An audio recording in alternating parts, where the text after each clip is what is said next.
Good evening. My name is Kita Brino, and this is my topic of study. I'm a wife and mother of four, ages 6, 5, 5, twin girls, and a 7-month-old. I spent 15 years in the Coast Guard, 4 at the Coast Guard Academy, 8 active duty, and 3 in the reserves.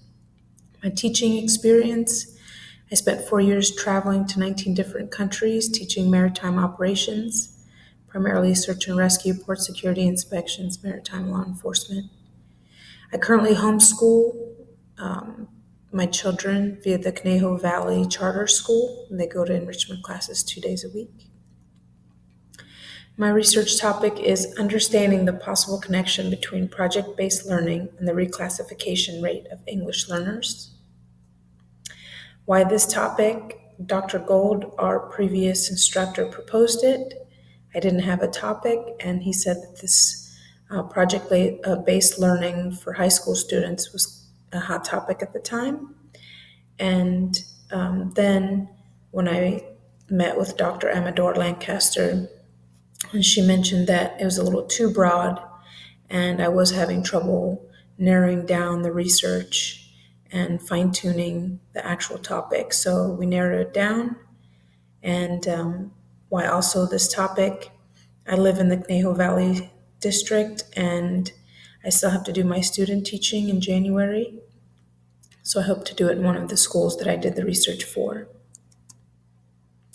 My research question is: can project-based learning increase the rate of EL reclassification to fluent English proficient for middle school students in the Conejo Valley School District? I will talk more about the data collection. I chose to do action research. It is a process of inquiry conducted by and for those taking the action. I found a very interesting book that talks about the 7 steps to action research: selecting a focus, clarifying theories, identifying and research questions, collecting the data, analyzing the data, reporting the results, and taking an informed action. For the first 3 steps, selecting a focus, I already mentioned that. Clarifying the theories: the theory is project-based learning, and identifying the research question. And I just mentioned the research question, which I think is pretty specific. I'll talk about the collecting data and the other steps in a later presentation. Resources. At first, I had way too many resources because the topic was too broad and they seemed to be mostly subjective, and especially for project-based learning. It has not been studied. Its use does not have a lot of quantitative data, but I did find a lot of quantitative data, especially in terms of the metrics on how the schools are doing in the Conejo Valley School District, and specifically English learners, which very fascinating. And I did a lot of my resources were from the library database, but I used the web pages for them and didn't cite them properly. So I have to work with the librarian on that. The critical friend use, definitely didn't use it to its advantage. I was far behind because I decided to rewrite my paper with 1 week to go. But I hope to use him. He was for my first ITL class, so we're back together again. Herman, and we still were in contact constantly, mostly to vent, I won't lie, but he's a great writer, so it's always nice to read his things. The NU library is a great resource. I have an appointment scheduled to review my paper and my APU mistakes that I seem to keep making. Sorry, professor. And to get some more help with my resources. Data retrieval charts. Sorry, I have to re-log in.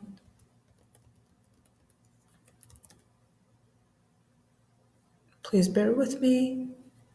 I'm using the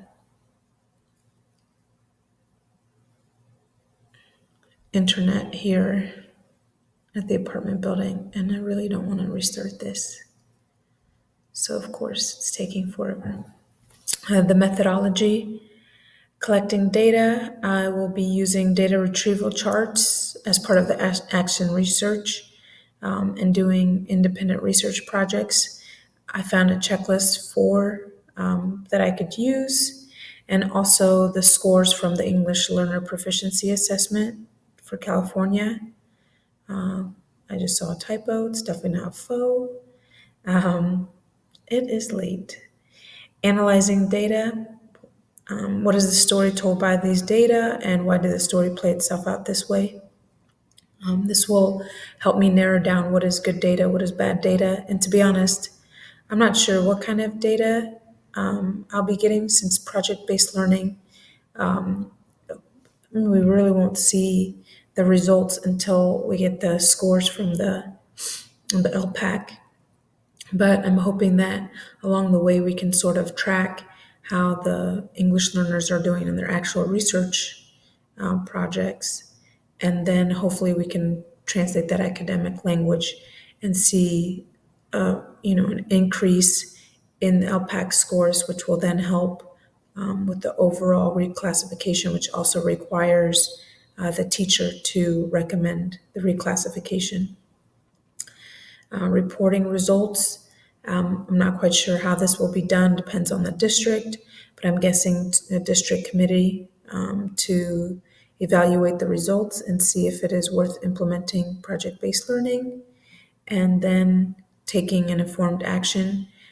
Definitely create an implementation guide in case that there is significant improvement in the reclassification rate, and the district does want to take the process into place and the use of project-based learning.